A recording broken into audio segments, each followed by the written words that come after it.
are the champions, my friends. I'd like to thank Dean Ongoro and Assistant Dean Chase and the rest of the faculty for hosting such a wonderful event. I've been to other colleges' weddings, and I have to say, ours is way better. I also want to thank the professors, who have not only taught me so much, but have treated me as a member of the family. I'd also like to thank all of you out there for giving me this opportunity. It's helped my heart grow 3 sizes larger and understand the true meaning of Christmas.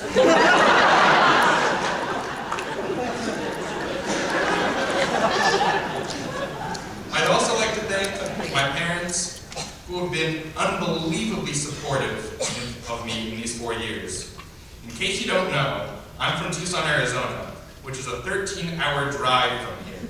They have made that drive to come see me in operas and Composers Club concerts more times than I really deserve. I'd also like to congratulate all the parents here today. Most likely, you have a reason to be very proud. Webster's Dictionary defines the word cliché as a trite or overused expression or idea.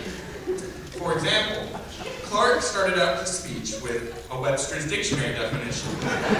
It was the worst kind of cliché, and we are no longer friends. I hope you thought that was funny.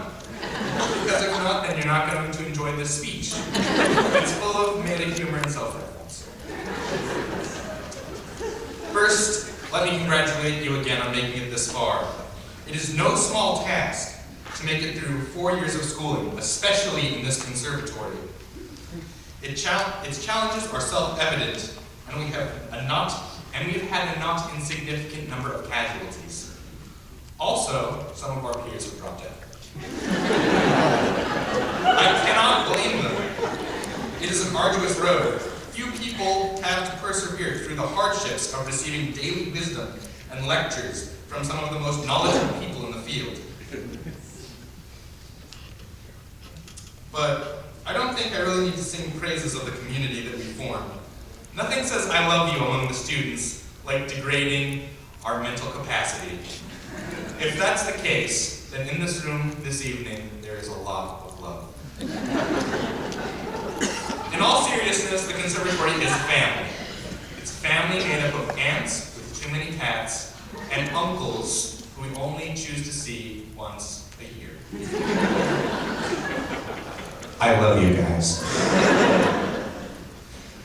We are a group of talented people, and even though we study the same thing, we all bring something unique to the table. I honestly think that each and every one of you can go out there and do great things. And I'm not just saying that because I think you're pretty. I feel like I've grown a lot, and I'm sure you have too.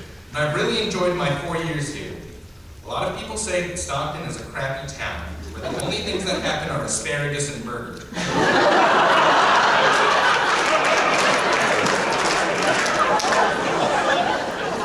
I beg to differ.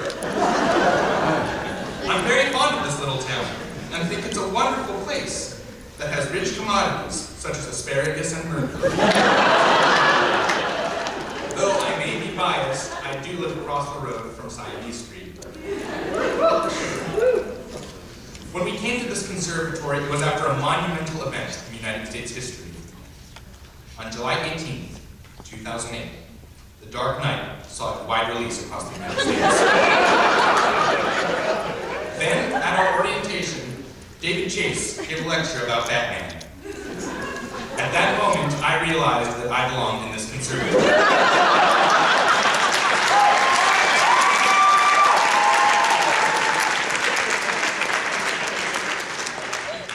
I don't remember much about that talk, but I do remember one thing, that I got to be Batman.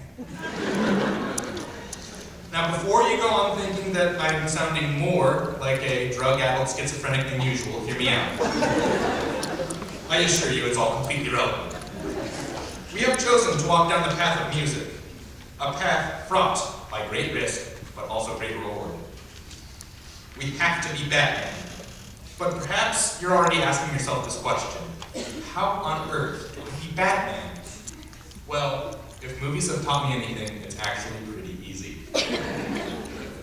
The first thing you need is a compelling backstory. Having dead parents was a huge boon to Bruce Wayne. It motivated him when things got tough. Now I'm sure all the parents out there today will be relieved that I'm using this metaphorically. Class of 2012. What is it that motivates you? That gets you to work hard no matter what the cost? A lot of people say that our industry is dying. Some people even say that classical music is dead. Well, if that's the case, then classical music is my dead parents. And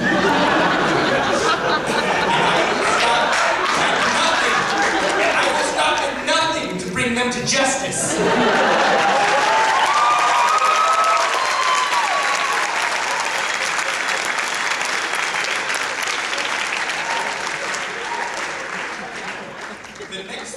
The next tool you need in your utility belt to be Batman is to have uniqueness.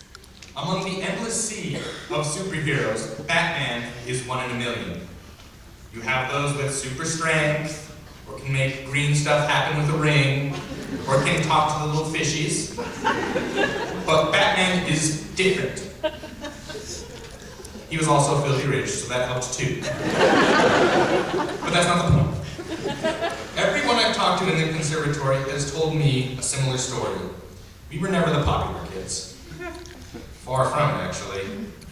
We were the kids who didn't fit in. Band geeks, orchestra dorks, whatever choir people are.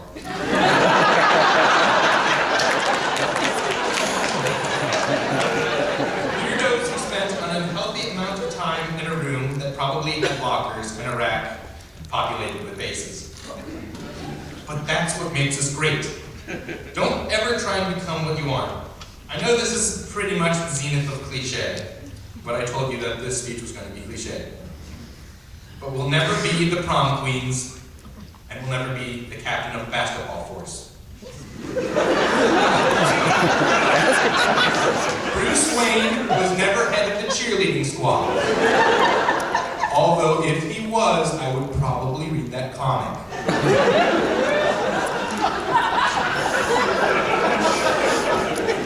The last important thing that I want to talk about is being unorthodox. There's more to the paragraph. Now that you are out of college, you might think you can stop being a rebel.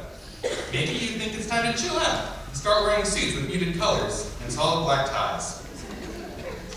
I'm here to say that whatever your wardrobe may be, now is not the time to stop being a rebel. Now, more than ever, it is important to buck the rules. Ask yourself, why am I doing things this way? If we don't fight against the arbitrary, we will never grow as artists, teachers, managers, or whatever you call people who got a degree in music history.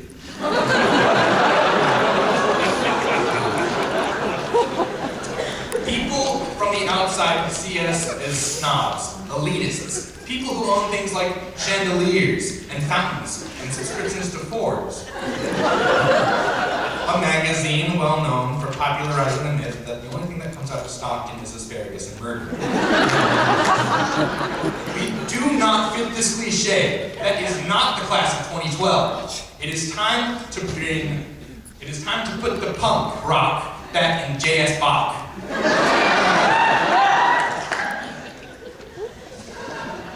It's hard to put into words exactly how I feel. That wasn't a joke.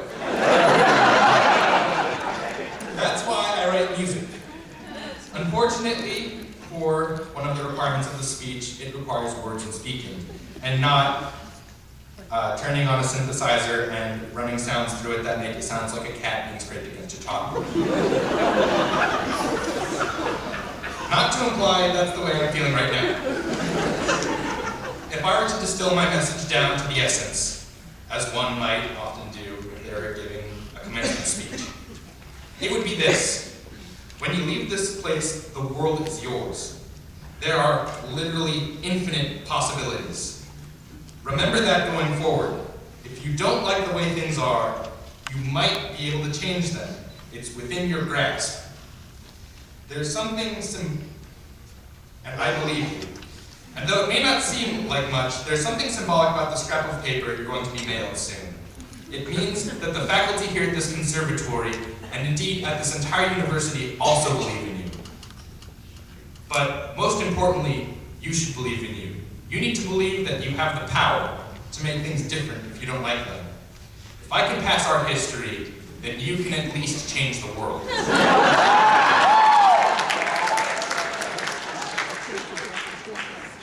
I will now leave you with these final words. I have to wrap things up because this morning at the other commencement, Dean Ongaro told me if I took too long, he would tase me.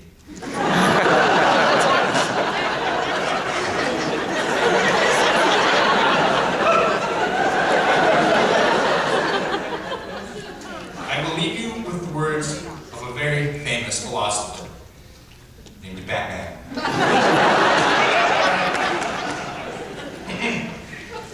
People think it's an obsession, a compulsion, as if there were an irresistible impulse to act. It's never been like that. I chose this life. I know what I'm doing. On any given day, I could stop doing it. Today is not that day, and tomorrow won't be either. Thank you very much.